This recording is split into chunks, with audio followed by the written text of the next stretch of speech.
நதிக்கரையில ஒரு கல்லு மேல ஒரு குட்டி எலி யோசனையோட உட்கார்ந்திருந்தது. பாவம், அந்த எலி ரொம்ப கவலையோட இருந்தது. அப்பதான் பக்கத்துல ஒரு முயல் வந்தது. எலி கவலையா இருக்கிறத பார்த்துட்டு முயல் இன்னும் பக்கத்துல வந்தது.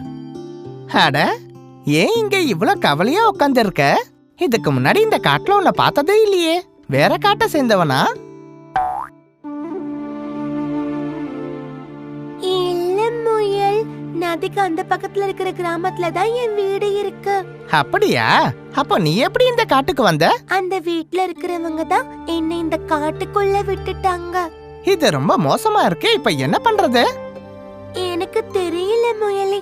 நான் வீட்டுக்கு போகணும். அங்க போய் நான் என் அம்மா அப்பாவை பார்க்கணும். அப்புறம் ஏன் யோசிக்கிற? உடனே போய் அவங்கள பாரு.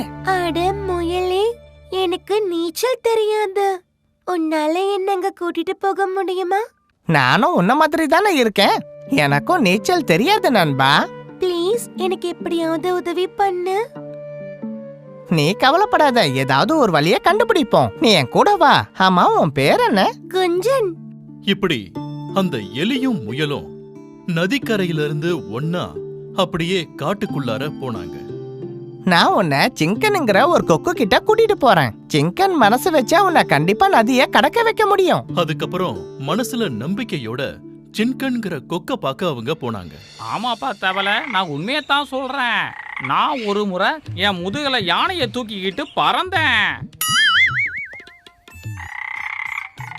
என்ன கிண்டல் பண்றீங்களா? 2 பேரையும் நான் கொத்திடுவேன். இங்க இருந்து போங்க. ஏய்.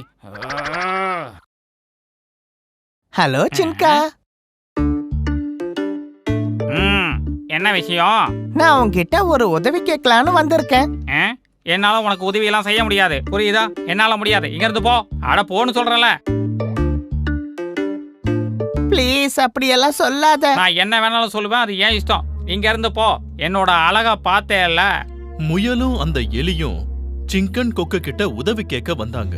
அவன் அப்ப ரொம்ப கோவத்துல இருந்தான். அதனால அவங்களுக்கு எந்த உதவியும் கிடைக்கல.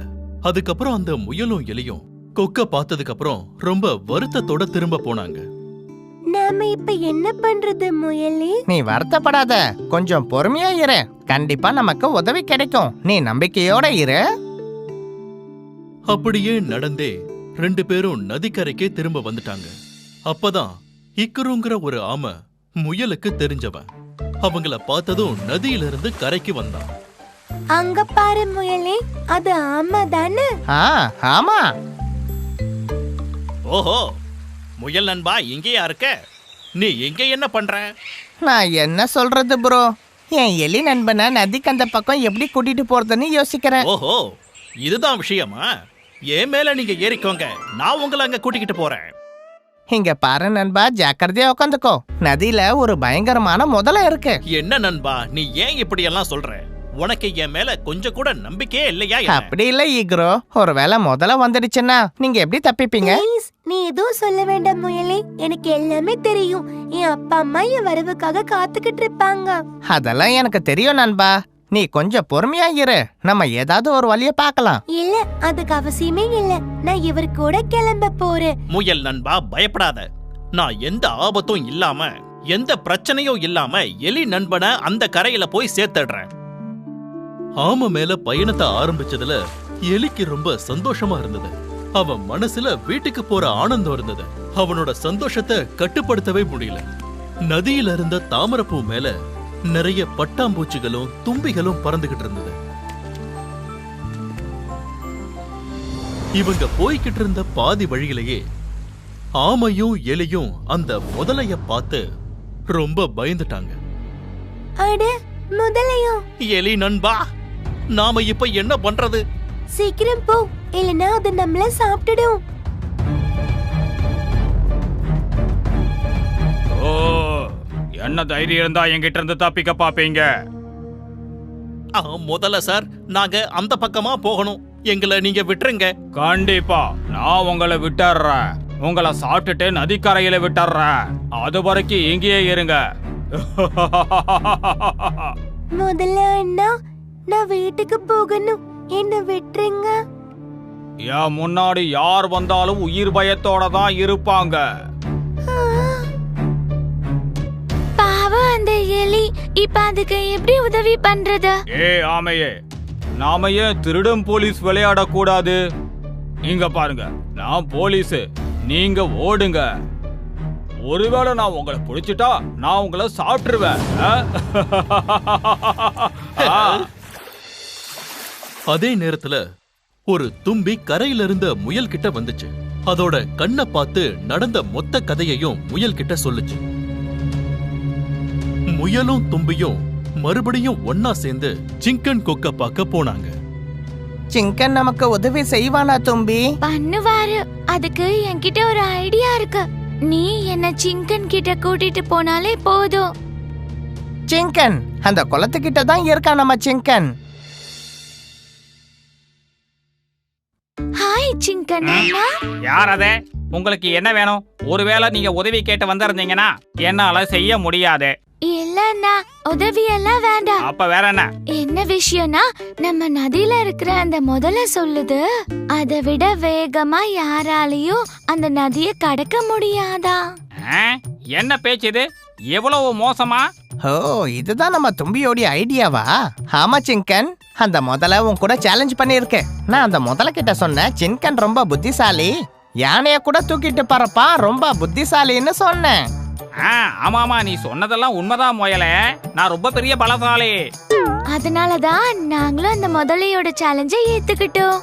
நாங்க தான் ஒரு ஆமை மேல எலிய உட்கார வச்சு அந்த முதல கிட்ட அனுப்பி இருக்கோம். சரி, நீங்களே சொல்லுங்க, இப்ப நான் என்ன பண்ணணும்? ஓ, பெருசாலாம் ஒண்ணும் இல்ல.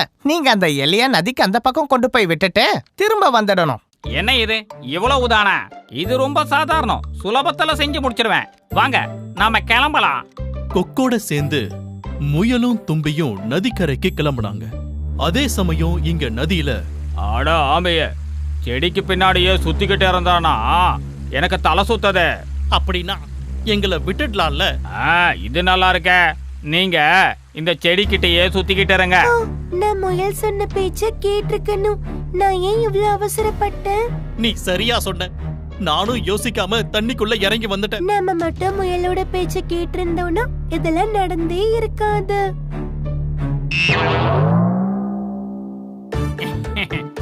ஒரு சின்ன முதல்ல இந்த கொக்கு கிட்டயே போட்டு போறானா? பாத்தியா, உன்னை நான் எப்படி காப்பாத்திட்டேனே. இப்படி அந்த எலி அவங்க ஊருக்கு வந்து சேர்ந்தது. எலியோட அப்பா அம்மா அவனுக்காக காத்துக்கிட்டு இருந்தாங்க. யோசிக்காம அப்படியே தண்ணியில இறங்கி ஆபத்தை தேடிக்கிட்டதுனால ஆமை ரொம்பவே வருத்தப்பட்டுச்சு. முயல் அந்த தும்பி செஞ்ச உதவிக்கு பெரிய நன்றி சொல்லுச்சு. இங்க நம்மளோட சிங்கன் கொக்கு ஆமைய தோக்கடிச்சு அந்த மொத்த காட்டுக்குமே ஒரு ஸ்டார் ஆயிட்டான்.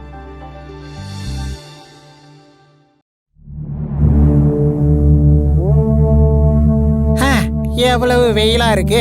இப்படி வெயில் அதிகமா போய்கிட்டே இருந்துச்சுன்னா காட்டுல இருக்கிற மரங்க மட்டும் இல்ல, காட்டுல இருக்கிற விலங்குகள் எல்லாருமே வெயில் தாங்க முடியாம இறந்து போயிடும். இந்த வெயிலை விட என் பசி ரொம்ப அதிகமா இருக்கு. இந்த வெயிலால எரிச்சல் அதிகமா இருக்கு. ஒருவேளை நான் ஏன மாதிரி பலசாலியா இருந்தேன்னா இந்த மரத்தையே புடுங்கி ஒரு கொடையா ஆக்கி இருப்பேன்.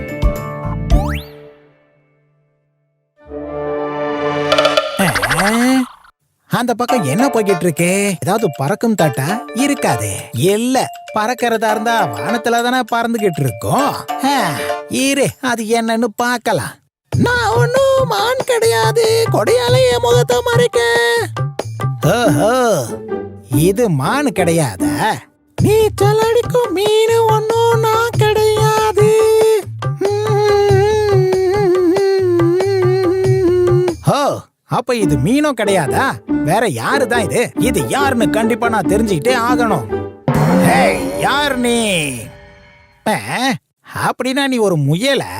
என்ன ஆச்சு நிறைய? என்ன அது ஒண்ணும் இல்லப்பா. நான் அங்க இருந்து பார்த்தேன்னா யாருன்னு எனக்கு தெரியவே இல்ல. சரி, உன் தலை மேல என்ன இருக்கு? இதுவா? இது கொடை மாதிரி ஒரு தொப்பி. காட்டுக்கு வந்த சுற்றுலா பயணி யாரும் இதை மறந்து விட்டுட்டாங்க போல இருக்கு. இத நம்ம தலையில போட்டுக்கிட்டு சுத்துறதுனால நம்ம மேல கடுமையான வெயில் படாது. அடேங்கப்பா, ரொம்ப அற்புதம். இது ரொம்ப ரொம்ப நல்லா இருக்கு. அட ஆமாப்பா, இந்த கொடை ரொம்ப நல்லா இருக்குன்னு சொல்ல வந்தேன். இத நீ என்கிட்ட கொடுக்கலாம் இல்ல முயலே? அப்படின்னா நான் உங்ககிட்ட கொடுத்தா எனக்கு வெயில் அடிக்கும்ல? ஒன்னும் இல்ல முயல் சார், இங்க நான் 2-3 நாளா ரொம்ப சோர்ந்து போயிருக்கேன். இப்ப நான் அவசரமா போய் காட்டோட வைத்தியரை பார்த்துட்டு வரணும். இப்ப வெயில் மட்டும் ரொம்ப அதிகமாயிடுச்சுன்னா நான் அப்புறம் சோர்ந்து செத்து போயிடுவேன். அதனாலதான் உங்ககிட்ட ஒரு கோரிக்கை வைக்கிற முயல் சாரே, இத கொடுத்து எனக்கு கொஞ்சம் உதவி செய்யுங்களேன். ஒரே ஒரு தடவை வைத்தியரை பார்த்துட்டு வந்து திரும்ப கொடுத்துட்றேன். அது உங்க வீட்லயே கொடுத்துட்றேன். அப்படின்னா நீங்க வைத்தியரை போய் பார்க்கணும்னா நான் கொடுக்கறானா நீங்க சாயந்தரம் எனக்கு கொடுத்துடணும். நம்புங்க, கண்டிப்பா திருப்பி கொடுத்துருவேன். இந்த நரி கொடுக்கற வாக்கை என்னைக்கும் மீறவே மீறாது. அப்படின்னா இதாங்க இந்த கொடியை வச்சுக்கோங்க. அடேங்க அப்பா, ஏதோ ஒரு கிரீடத்தை போட்டுக்கிட்டு இருக்கிற மாதிரியே தோணுது. சரி சரி, இத போட்டுக்கோங்க, என் கூட சேர்ந்து பாட்டு பாடுங்க. பாட்டா? ஆனா என்ன பாட்டு பாடுறது? எனக்கு ஞாபகம் வந்துருச்சு. மழை மழை கொடை கொடை, மழை வந்தா வருமே கொடை கொடை. மழை மழை கொடை கொடை, மழை வந்தா வரும் கொடை. மழை மழை மழை மழை. இந்த பாட்டை இப்படியா பாடுறது?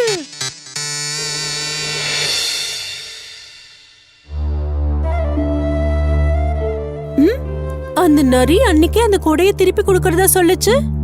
ஆமா ஆமா. ஆனா ஒரு வாரம் ஆச்சு, எங்க போச்சு அந்த கொடை? அந்த நரி எங்கன்னு தெரிஞ்சாதானே நமக்கு கொடை எங்க இருக்குன்னு தெரியும். ஓ, எனக்கு இந்த மாதிரி பதில் சொல்றதை விட்டுட்டு அந்த நரியோட வீட்ல போய் கொடைய வாங்கிட்டு வா போ. சரி.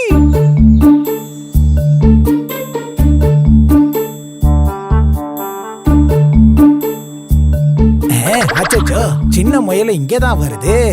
அது கண்டிப்பா கொடைய கேட்டுதான் வரும். இதை எப்படியாவது நம்ம ஏமாத்தி ஆகணுமே. அப்படி இல்லைன்னா அதோட கொடைய திருப்பி கொடுத்தாகணும். அப்படி போடு, இதுதான் அந்த திட்டம். பச்சை மஞ்சள், காஞ்ச இஞ்சி, அப்புறம் மிளகாவை இடிச்சு சோடா தண்ணியில ஊத்தி குடி. பச்சை மஞ்சள், காஞ்ச இஞ்சி, அப்புறம் மிளகாய், சோடா தண்ணி ஊத்தி குடிக்கணும். ஒன்னும் புரியலையே. நரி என்ன? யாருப்பா நீ? என்ன விஷயம்? ஓ, நீதானா சின்ன முயலே? என்ன விஷயம்? காரணம் என்னன்னு தெரியாதா? என்னோட கொடுத்தொப்பி எங்க? நீங்க அன்னைக்கு எனக்கு திருப்பி கொடுக்கறேன்னு சொன்னீங்கல்ல. ஓ அடடே, அதுவா? அது முயல் சார், நான் வைத்தியர்கிட்ட மருந்து வாங்கிட்டு இங்க வந்துகிட்டு இருக்கும்போது அந்த பாறைக்கு பக்கத்துல ஒரு பெரிய புளிய மரத்துல இருந்து திடீர்னு ஒரு குரல் கேட்டுச்சு. ஏதோ ஒரு ஆந்த சத்தம் மாதிரியே. நாங்க திரும்பி பார்க்கும்போது அந்த புளிய மரத்துல இருந்து ஒரு பெரிய புகை வந்துச்சு. ஏன் அந்த புளிய மரத்துக்கு நெருப்பு வச்சுட்டாங்களா? அட இல்லப்பா, நெருப்பு இல்ல, வெறும் புகைதான். அந்த புகைக்கு நடுவுல வெளியே வந்துச்சு ஒரு பேயி. பேயா? பேய்தான், ரொம்ப பெருசா பயங்கரமான பேய். நான் பயந்து போய் நடுங்கி போயிருந்தேன். அப்புறம் அந்த பொம்பளை, எல்லாமே ஏன் தப்புதான். அதாவது அந்த பேய் என்ன சொல்லுச்சுன்னா, உன் உயிர் வேணும்னா இந்த கொடையை எங்கேயே போட்டுட்டு ஓடி போயிடு. அப்ப நீங்க ஓடி வந்துட்டீங்களா நரியண்ணா? அட இல்லப்பா, நான் என்ன சொன்னேன்னா, என் உயிரே போனாலும் இந்த தொப்பி கொடையை தரமாட்டேன்னு சொன்னேன். அதுக்கப்புறம் அந்த பேய் என்ன சொல்லுச்சு? அதான் நண்பா, இது முயல் நண்ப கொடை தொப்பி, நான் உன்கிட்ட தரமாட்டேன்னு மறுபடியும் சொன்னேன். அப்ப அந்த பேய் சொல்லுச்சு, இந்த கொடையை குடுக்கலனா உன்னை நான் சாப்பிட்டுருவேன்னு சொல்லுச்சு. உனக்கு உன் உயிர் வேணுமா இல்ல கொடை வேணுமான்னு கேட்டுச்சு. கொடைய விட உயிர் தானே முக்கியம். அதான் கொடைய கொடுத்துட்டு உயிரை காப்பாத்திட்டு ஓடி வந்துட்டேன். இங்க வந்து சேர்ந்ததும் மயங்கி கீழே விழுந்துட்டேன். நான் கண் முழிச்சு பார்க்கும்போது எனக்கு பயங்கர ஜுரமா இருந்துச்சு. கிட்டத்தட்ட ஒரு வாரம் ஆயிடுச்சு. ஜுரம் போகவே இல்ல. சொல்ல போனா நான் தான் உன்னை வந்து பாத்துருக்கணும் முயலே. ஆனா இவ்வளவு ஜுரத்தோட உங்களை நான் பார்த்தேன்னா உங்களுக்கும் ஜுரம் வந்துரும்ல. அதான். கடவுளே, என்னோட கொடை தொப்பி என்ன மன்னிச்சிருப்பா முயலே. இது எல்லாத்தையும் நான் வேணும்னுலாம் பண்ணல. இப்ப நான் வீட்டுக்கு போய் என் மனைவி கிட்ட என்ன சொல்றது? சரி, நான் உங்களுக்கு ஒரு யோசனை சொல்லட்டுமா? அதெல்லாம் ஒண்ணு வேண்டாம், நீங்க ஏற்கனவே நிறைய சொல்லிட்டீங்க. நான் என் கொடுத்தப்பியே அவன் கிட்ட கொடுத்துருக்கவே கூடாது. ஏ குழந்தை, ஏன் உன் முகம் ரொம்ப சோகமா இருக்கு? யாரோ உன்னை நல்லா ஏமாத்திருக்காங்கன்னு எனக்கு தோணுது. அது யாருன்னு என்கிட்ட சொல்லு. அட சொல்லுங்கறேன்ல. என் அன்பு கரடி அண்ணன், என்கிட்ட ஒரு தொப்பி இருந்துச்சு. அத நான் நரி அண்ணன் கிட்ட கொடுத்தேன். அது நரி அண்ணன் என்கிட்ட திருப்பி கொடுக்கறேன்னு சொல்லியிருந்தாரு. ஆனா அவர் அதை திருப்பி கொடுக்கவே இல்ல. அவர் என்கிட்ட என்ன சொன்னாருன்னா, புளிய மரத்து மேல பேய் இருந்துச்சாம். அந்த பேய் அந்த தொப்பியை புடிக்கிச்சாம். பெரிய புளிய மரத்துல ஒரு பெரிய பேயா? இந்த காட்டோட பண்டிதர் நானு. இங்க இருக்கிற எல்லா பேய்களும் எனக்கு நல்லாவே தெரியும். அந்த நரி எந்த புளிய மரத்தை பத்தி பேசிச்சோ அங்க பேயே கிடையாது. அவன் உன்னை நல்லா ஏமாத்தி இருக்கான். அவர் பொய் சொல்றாருன்னு எனக்கும் தான் தோணுச்சு. அங்க பாரு, அது என்னது அது? அதே நரியனன் தான். அவர் தான் என்கிட்ட இருந்து தொப்பியை பறிச்சாரு. என்னோட கொடை தொப்பியை போட்டுக்கிட்டு எவ்வளவு நிம்மதியா அவர் போறாரு. முயலே, நீ அங்க போய் அவர்கிட்ட கேளு. அவன் அந்த கொடைய திருப்பி கொடுத்துருவான். இல்ல நான் உனக்கு அதை கொண்டு வந்து கொடுக்கறேன். போங்க முயலே. அப்படி தேவைப்பட்டா அந்த திருசூர்புரத்துல பயன்படுத்துற கொடைய நான் திருடிடுவேன். இந்த தொப்பி கொடை இருந்தாலும் சரி, அதையும் நான் திருடி வச்சுப்பேன். போய்க்கார நரியே, என் கொடை தொப்பியை கொடு. நீ திரும்பி வந்துட்டியா? ஹலோ முயலே, இந்த நரிய பத்தி உனக்கு எதுவும் தெரியாதுன்னு நினைக்கிறேன். எனக்கு தெரியும், உன்னை பத்தி நல்லாவே தெரியும் எனக்கு. சரி, அப்ப சொல்லு, நான் யாரு? ஒரு ஏமாத்துக்காரன், கொடுக்கிற வாக்க மறக்கிறவன். இங்க பாரு முயலே, நான் இந்த காட்டோட பேய். என்கிட்ட நீ விளையாடணும்னு முயற்சி பண்ணேன்னா உன்னை நான் பச்சொந்தியா மாத்திருவேன். உயிரோட இருக்கணும்னா ஒழுங்கா ஓடி போயிடு. என்னோட தொப்பியை நான் வாங்காம போக மாட்டேன். ஒழுங்கா என் தொப்பியை கொடு. வாயே மூடு, இல்லனா என் மாய சக்தியை பயன்படுத்தி உன்னை இங்க இருந்து நான் பறக்க வச்சிருவேன். ஓம் க்ரீம் க்ளீம் க்ளீம் க்ரீம் க்ளீம். ஆஹா, எனக்கு என் தொப்பி கிடைச்சிருச்சு. என் தொப்பி கிடைச்சிருச்சு. இது என்னப்பா, உன்னை பறக்க வைக்க முயற்சி பண்ணா இங்க நானே பறந்துகிட்டு இருக்கேன். இது என்ன மாயம்? தந்திரக்கார நரியே, நான் சமைச்ச கோழியை நான் சாப்பிடும் போது உன்ன மாதிரி ஒரு நரியையும் நான் பறக்க வைக்க முடியும். அதுக்கெல்லாம் எனக்கு மேஜிக் பண்ண வேண்டிய அவசியம் கிடையாது.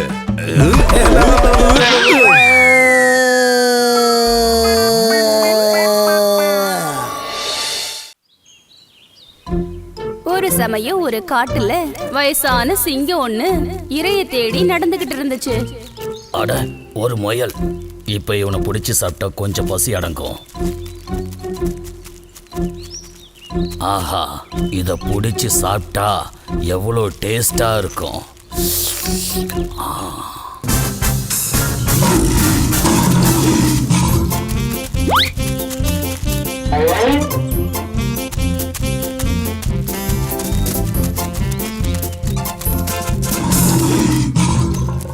அவ தப்பிச்சு ஓடிட்டானே. நான் ஓடி ஓடி சோர்ந்து போயிட்டேன். அம்மா, இந்த பசி மயக்கத்துல நிக்க கூட முடியல. இப்ப என்னதான் பண்றது? அப்போ கொஞ்ச தூரத்துல மரத்துக்கு அடியில இருந்த பழம் சாப்பிடுற ஒரு அணில சிங்கம் பார்த்துச்சு. ஒன்னு மிஸ் ஆனா ரெண்டு கிடைக்கும்னு சொல்லுவாங்க. முயல் போனா என்ன, அணில் கிடைச்சிருக்குல்ல, சாப்பிடலாம்.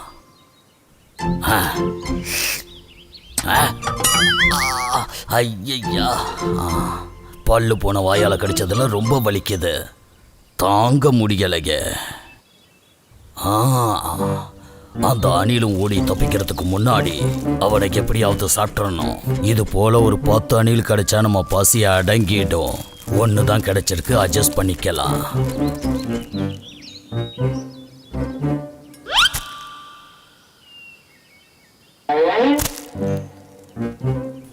இது யானை பசிக்கு கிடைச்ச சோளப்பொரி மாதிரி.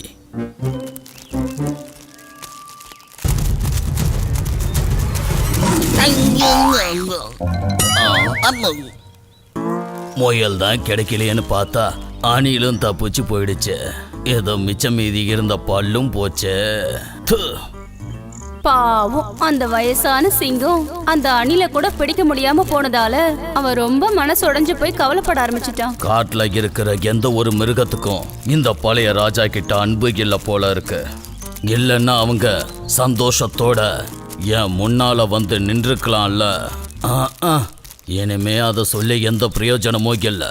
அப்படி ரொம்ப வருத்தத்தோட நடந்து போகும்போது காலியா கிடக்கிற ஒரு குகை சிங்கத்தோட கண்ணில் பட்டது. இந்த குகைக்குள்ள கொஞ்ச நேரம் போய் நம்ம ஓய்வு எடுக்கலாம். சாயங்காலம் ஆனதும் இதுல தங்கி இருக்கிற மிருகம் வந்துடும். அதுக்கப்புறம் அதை வேட்டையாடி சாப்பிட வேண்டியதுதான். Idea idea idea, super idea. கூடிய சீக்கிரமே இருட்ட ஆரம்பிச்சிடுச்சு.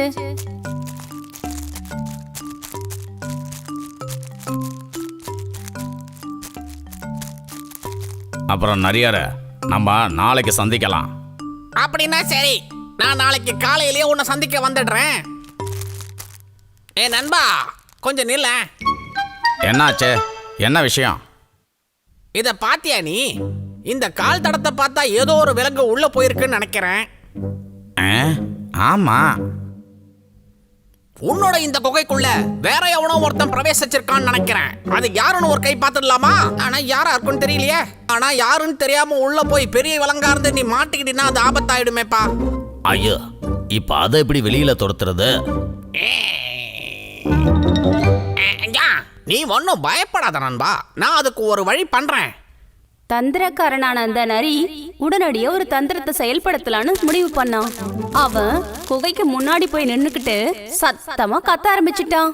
என்னுடைய பிரியமான இந்த குகையே, நீ நல்லா இருக்கிறியா? ஆனா குகைக்கு உள்ளே இருந்த சிங்கத்துக்கு இந்த சத்தத்தை கேட்டு சந்தேகம் வர ஆரம்பிச்சிடுச்சு. இந்த நரிக்கு என்ன பைத்தியம் பிடிச்சிடுச்சா? இவன் எதுக்கு உயிரே இல்லாத இந்த குகையை பார்த்து நலமானு கேக்குறான்?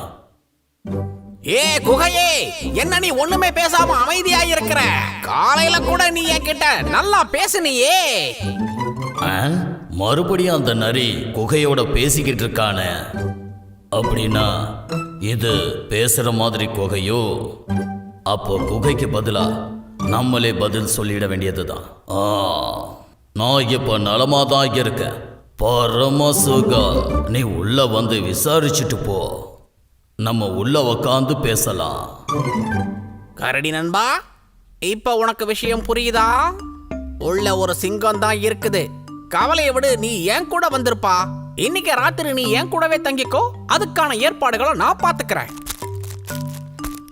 அப்படி கரடியும் நரியும் அந்த சிங்கத்தோட கண்ணுல படாம தப்பிச்சிட்டாங்க.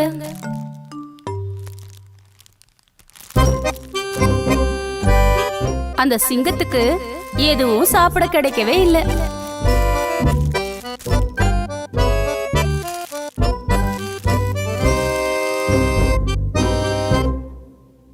மஞ்சாடி காட்டுல ஒரு கிழட்டு சிங்கராஜா இருந்தது. ஒரு நாள் அது தன்னோட குகைக்கு முன்னாடி ஒரு ஆலமரத்துக்கு அடியில ஓய்வு எடுத்துட்டு இருந்துச்சு. அப்பதான் ஒரு சிறுத்தை மந்திரி அது கிட்ட வந்துச்சு. மகாராஜா, உங்களுக்காக நான் அந்த காடு முழுக்கவும் சுத்திட்டு வந்துட்டேன். அங்க ஒரு மான் கிடைச்சது. அப்ப அது எங்க இருக்கு? மான், அத கொண்டு வா. நான் இப்ப ரொம்ப பசியில இருக்கேன். உத்தரவு மகாராஜா. மகாராஜா, எனக்கு என்ன தோணுதுன்னா உங்களோட உடல்நிலை கொஞ்சம் கொஞ்சமா பலவீனமாகிட்டு இருக்கு. ஆமா மந்திரி, இன்னைக்கு நாள் முழுக்க நான் இத தான் யோசிச்சுக்கிட்டே இருந்தேன். இப்ப எனக்கு ரொம்ப வயசாகிட்டே போகுது. எனக்கு எனக்கு என்னோட இளமை திரும்ப வேணும் மந்திரி. மகாராஜா, கவலைப்படாதீங்க. என்கிட்ட அப்படி ஒரு வைத்தியர் இருக்காரு. உங்களுடைய இந்த பிரச்சனைய தீர்த்து வைப்பாரு. உங்களோட இளமையை திரும்ப கொண்டு வரதுக்கு அவர் உதவியும் செய்வாரு. நான் அவரை கூட்டிக்கிட்டு வரேன். ஓ, நிஜமாவா சொல்ற? அப்ப அவரை சீக்கிரமா கூட்டிட்டு வா. என்னோட கர்ஜனையில பல பாதிப்புகள் ஏற்பட்டுருச்சு. சரி, நான் அவரை உடனே கூட்டிக்கிட்டு வரேன் மகாராஜா. இந்த கேட்டு சிங்கத்துக்காக வேலை செஞ்சு நான் ரொம்ப சோர்ந்து போயிட்டேன். இது மானோட கறியை தான் சாப்பிடுது. இதோட இளமையை நான் திரும்ப கொண்டு வரணுமா? அப்பதான் எனக்கும் நிம்மதி கிடைக்கும். இப்படி சொல்லிக்கிட்டே சிறுத்தை வைத்தியர் நரிய பார்க்க போச்சு.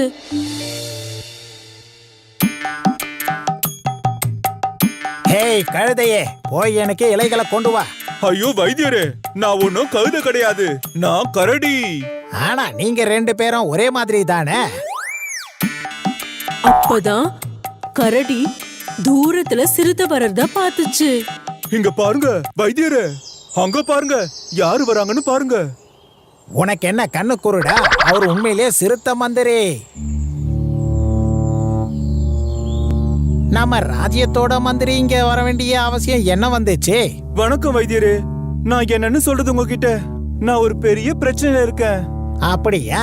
என்ன ஆச்சுன்னு சொல்லுங்க. உங்களுக்கே நல்லாவே தெரியும், ராஜா சிங்கத்துக்கு வயசாகிட்டு போகுது. ஆஹா, தெரியும். வைத்தியரே, இந்த மூலிகையிலேயே நான் என்ன பண்றது? அத அரைச்சி அப்படியே மூஞ்சில போட்டுக்க. முட்டாள் கழுதியே, கொஞ்சம் தள்ளி போ. வைத்தியரே, ராஜா சிங்கம் ரொம்ப பிடிவாதமா இருக்காரு. அவரு மான் கறியை மட்டும்தான் சாப்பிடுறாரு. அப்புறம் நான் மான தேடி தேடி ரொம்ப நொந்து போயிட்டேன். என்னப்பா இது? உங்ககிட்ட என்ன யோசனை இருக்கு? நான் என்ன பண்ணணும்? ஐயோ வைத்தியரே, நான் எதுக்காக இங்க வந்திருக்கேன்னா, அவர் அப்படியே இளமையா இருக்கிறதுக்கு ஏதாவது உங்களால மருந்து கொடுக்க முடியுமா? அச்சோ, இது என்ன கொடுமை? இதனால என் வாழ்க்கைய ஆபத்தாயிடுமே. அட நீங்க வேற, நான் என்ன ராஜாவை பார்க்கறதுக்கு ஓடுறேன்னா என்ன சொல்லுங்க? நான் அவருக்கு வேலை செஞ்சு ரொம்ப நொந்து போயிட்டேன். அவர்கிட்ட இருந்து நீங்க என்ன காப்பாத்தணும் வைத்தியரே. சிறுத்தையோட நிலைமையை யோசிச்சுட்டு வைத்தியர் நரி தன்னோட சுயநலத்துக்காக ஒரு தந்திரத்தை பண்ணுச்சு. சரி, நீங்க இங்க இருந்து போங்க.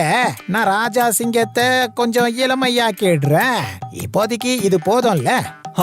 நன்றி வைத்தியரே. வைத்தியரே, இது எரியுது. நீ என்னையா காரியம் பண்ணிருக்க? மூலிகை இலைய அரைச்சு உன் முகத்துல போட்டுக்கிட்டியா?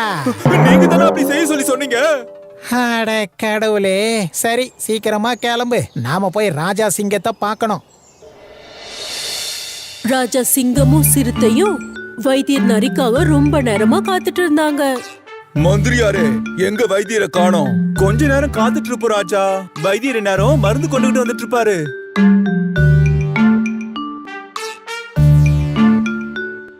மகாராஜா, அதோ அவரே வந்துகிட்டு இருக்காரு.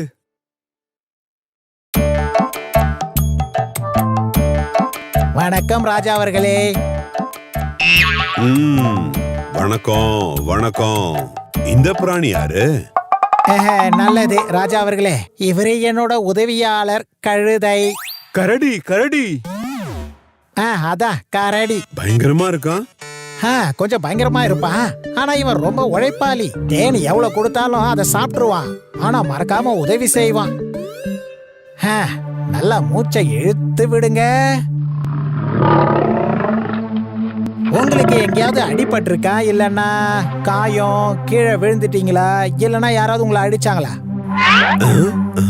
இல்லையே.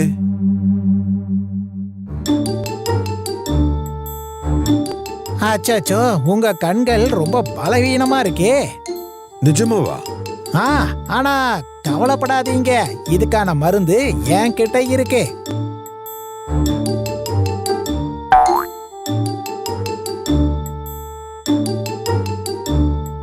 இது யானை மாமிசத்தோட மருந்து. காலையில மத்தியானம் சாயந்தரம் எடுத்துக்கோங்க. இது மானோட எண்ணெய். இத காலையில மத்தியானம் சாயந்தரம் தடவிக்கோங்க. மகாராஜா, இந்த மருந்தை நீங்க கரெக்டா பயன்படுத்தணும். அப்புறம் சின்ன சின்ன மிருகங்களை மட்டும் சாப்பிடுங்க. உதாரணத்துக்கு எலி, முயல், பல்லி. முக்கியமான விஷயம், உங்களுக்கான உணவை நீங்களே வேட்டையாடி சாப்பிடணும். புரியுதா? இத நீங்க மறக்க கூடாது. அப்படி ஒருவேளை இது எல்லாத்தையும் நான் ஒழுங்கா பண்ணுனா மறுபடியும் நான் இளமையாக முடியுமா? கண்டிப்பா நீங்க குணமாயிடுவீங்க. நரி சொல்றத கேட்டுட்டு ராஜா சிங்கம் ரொம்ப சந்தோஷமாயிடுச்சு. அது இளமையா இருக்கணும்ன்ற விஷயத்தை யோசிச்சு வைத்தியர் நரிக்கு நிறைய பரிசுகளை கொடுத்துச்சு. ஒரு சமயத்துல நரி சொல்லுச்சு, ஐயா மகாராஜா, இன்னொரு விஷயத்த ஞாபகம் வச்சுக்கோங்க. நீங்க எதை வேட்டையாடினாலும் அதுல பாதி உணவை ஒரு வயசானவருக்கு நீங்க கொடுக்கணும். அந்த வயசான மிருகம் மந்தார மலையில ஒரு அரச மரத்துக்கு அடியில உக்காந்துகிட்டு இருக்கும். அந்த இடத்துல அந்த மாதிரி வேற யாராவது இருப்பாங்களா? அவரு கண்டிப்பா அந்த இடத்துல தான் இருப்பாரு. நீங்க பாதி உணவை அவர்கிட்ட கொடுத்தீங்கன்னா தான் இந்த மருந்து உங்களுக்கு வேலை செய்யும். வைத்தியர் நரி சொல்றத கேட்டுட்டு ராஜா சிங்கம் தன்னோட சோர்வை மறந்துட்டு சின்ன சின்ன மிருகங்களை வேட்டையாட ஆரம்பிச்சுது.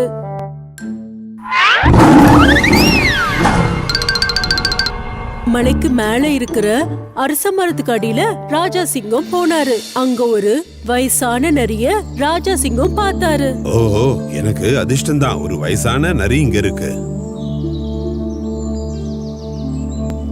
வயசான நரியே, இத நீ எடுத்துக்க. நாளைக்கு இதே சமயம் நீ இங்க இருந்தேன்னா உனக்கு நான் உணவு கொண்டு வரேன். எனக்கு அதிர்ஷ்டம் நல்லா இருக்கு, அதனாலதான் நீங்க கிடைச்சிருக்கீங்க. நீங்க ஒரு மிகப்பெரிய ராஜா, நீங்க ஒரு மகான்.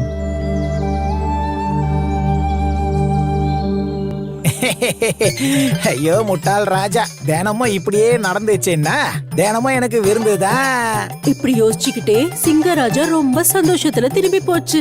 அப்புறம் இதுவே அதோட பழக்கமாவும் ஆச்சு.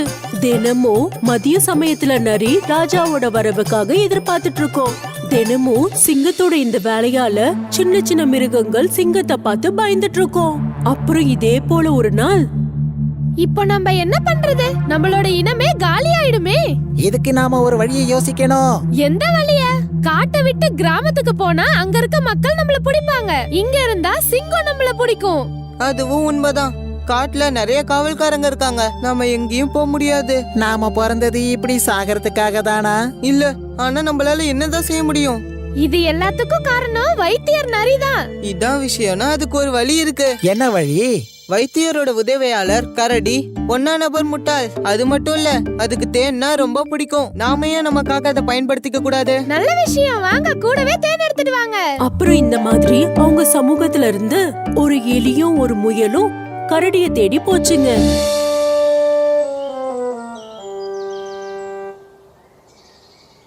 ஓ, கரடி அண்ணன். யார் நீங்க? எனக்கு உங்களை தெரியாதே. நாங்க உன்னை பார்க்க தான் வந்திருக்கோம். என்னையா? ஆனா எதுக்காக? நீ இந்த காட்டுக்கே ஒரு நட்சத்திரம் மாதிரி, அதனால நாங்க உனக்கு ஒரு சின்ன பரிசு கொண்டு வந்திருக்கோம். பரிசா? எந்த மாதிரியான பரிசு?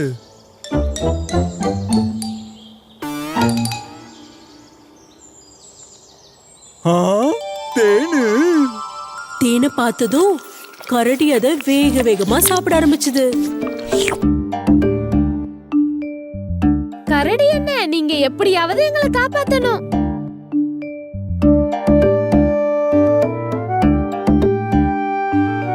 ஓஹோ, விஷயம் இப்படியும் போகுதா? அப்ப நீ எங்களுக்கு உதவி செஞ்சினா உனக்கு இன்னும் நிறைய தேன் கொண்டு வருவோம். ஆஹா, அப்படின்னா நான் உங்களுக்கு நிச்சயமா உதவி செய்யறேன். சரி வாங்க, நம்ம ராஜா சிங்கத்தை பார்த்து எல்லா விஷயத்தையும் அவர்கிட்ட சொல்லுவோம். கரடி முயல் எலிங்க உண்மையாவே பயந்துட்டாங்க. ஆனாலும் அவங்க சிங்கத்துக்கிட்ட எல்லா விஷயங்களையும் சொன்னாங்க. ராஜா சிங்கம், நீங்க ஒரு முட்டாள். நீ என்ன சொன்ன? நாங்க என்ன சொல்ல வரோம்னா, அந்த பொய்க்கார நரி சொன்னதை கேட்டு நீங்க முட்டாளாயிட்டீங்க. இது உண்மைதான் ராஜா சிங்கம். அப்படி உங்களுக்கு நம்பிக்கை இல்லைன்னா நாங்க அதை நிரூபிக்கிறோம். அப்படி நீங்க விருப்பப்பட்டா அந்த மகரந்த மலைக்கு கீழே அந்த அரச மரத்து அடியில வயசான நரிக்கிட்ட எங்களை ஒப்படைச்சிருங்க. அப்புறம் நீங்களே பாருங்க. அது வயசான நரி கிடையாது, வைத்தியர் நரி. அதுதான் உங்களை ஏமாத்தி இருக்கு.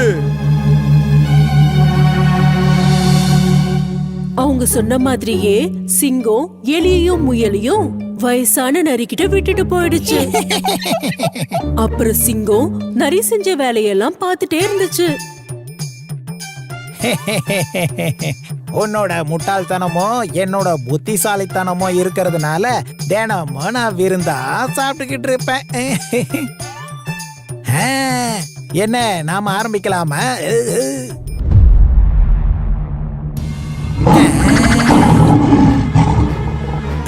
இங்க கேளு.